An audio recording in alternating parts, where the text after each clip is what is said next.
Good morning, everybody.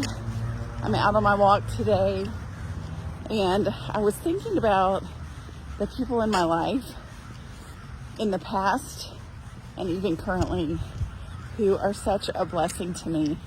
And I just thought I'd share a couple of them with you, and then I want you guys to tell me who has made a difference for you guys in your life. So one of my sweet people in my life it started with my kindergarten teacher, Mrs. Harmon. I was 5, and I remember looking at her. I thought she was so beautiful with her bouffant hairdo and her cat-eye glasses. And she instilled in me the love of learning, and I knew I wanted to be a teacher. I loved her class. And then I babysat for Charlene and Curtis Cogbill like almost every Friday night. And I loved them.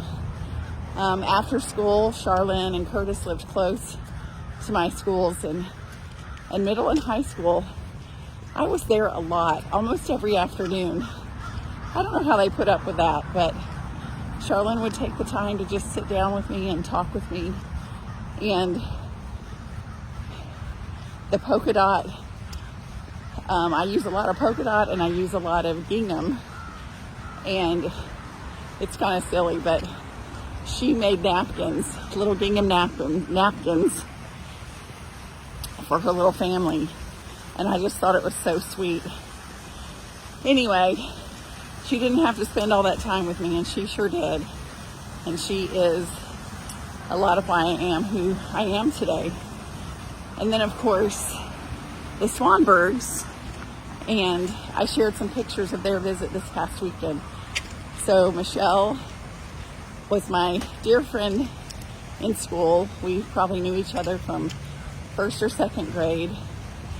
And anyway, I would go to her birthday parties, and I just loved being in her class. Michelle was always so kind and such a good, she was so smart too. Loved being around her.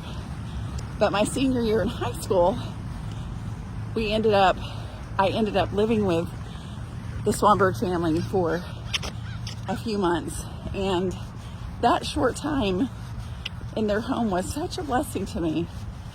So Lowell, I call him Dad, he passed away coming up on 2 years, and he was so funny and he was so kind too. And we would sit around the dinner table every night and just talk about our day. And he and Stella taught me a lot of things around that dinner table, and that was such a blessing. And then BJ, who he gave up his room for me, and they set up like this little bed in the laundry room. Anyway, it's just those little things that you just never forget, that you're so grateful for. Coach Levine, who was my swim coach, and it's so sweet because last night he saw us on our live, and he, clued into the things that are, my little neck and my little thyroid, and he's had some things going on recently in his little life too. And so he's the most amazing, energetic, vivacious 71-year-old man, and so positive. And so we talked last night on the phone, and I just love him. He was tough on us when we were swimming, and I think that's where I learned, probably first and foremost, that I could really do hard things.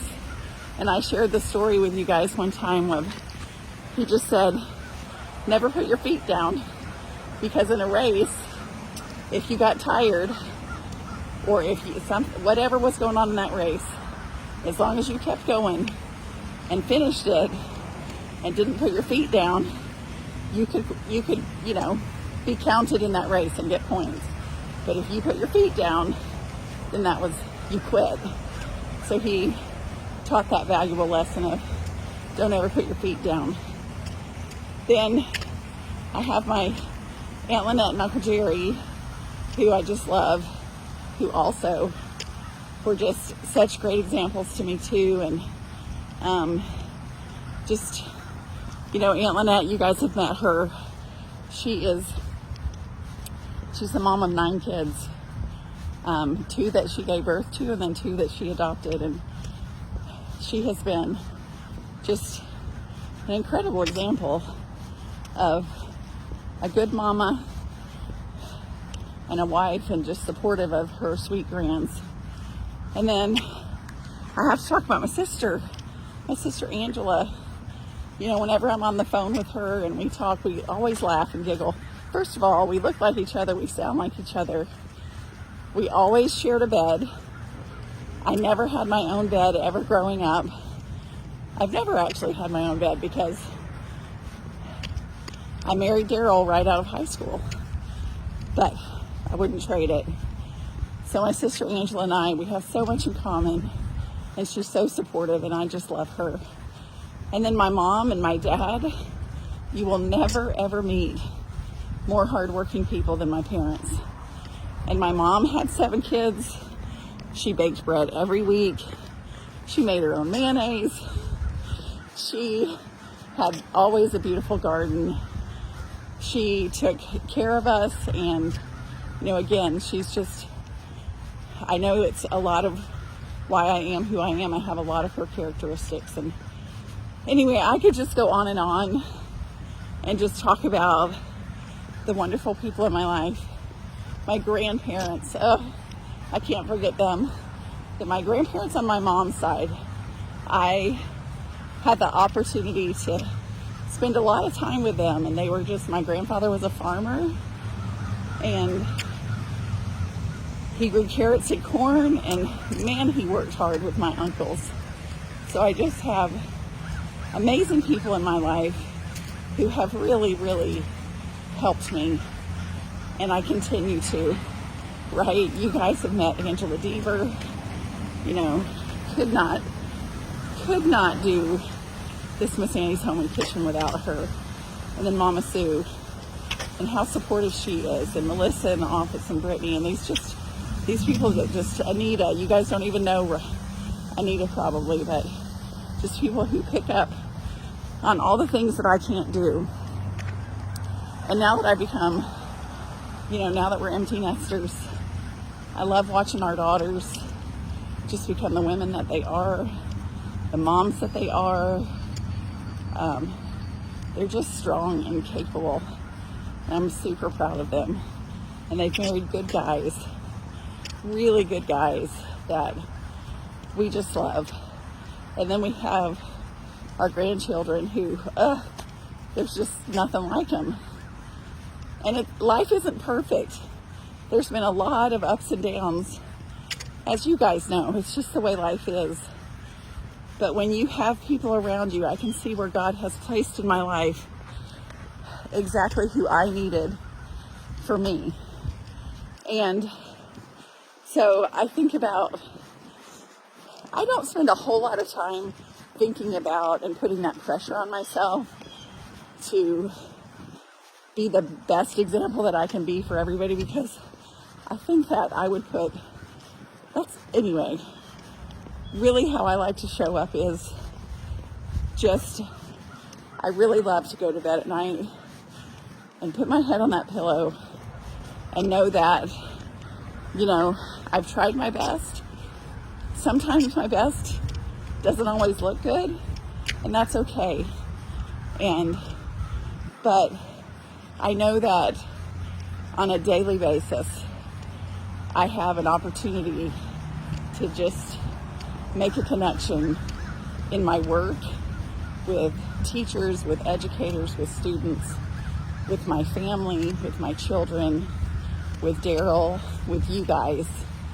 And I often think to myself, who do I want to be? Who do I want to be? Who, when I lay my head down at night, do I feel peace about? And that's just kind of where I come from. And so I just wanted to share that with you guys. And I would love for you guys to let me know, just write in the comments, the people that have made such a difference in your life.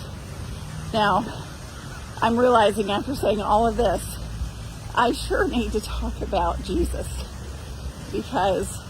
and God, because there's this peace that I feel all the time that I'm taken care of. And even in my darkest days, I've had some times when I couldn't really see that at the time. I've had times when I've been really upset with God, but I know that He can handle it. I know He can, and He has. And so I'm just today just walking and just feeling just grateful for all of those blessings in my life. So I want to hear from you. Like I said, let me know. Tell me in the comments who has blessed your life, and I just want to hear all about it. All right, I got to get back home. I got to head off to a school today. I'm talking about bats and owls. Headed off to one of my sweet schools that I love. So I love you guys. Have a beautiful day. And I'm going to remind you to be stronger every day. Know that you can do hard things. And I will see you soon. Love ya. Mwah.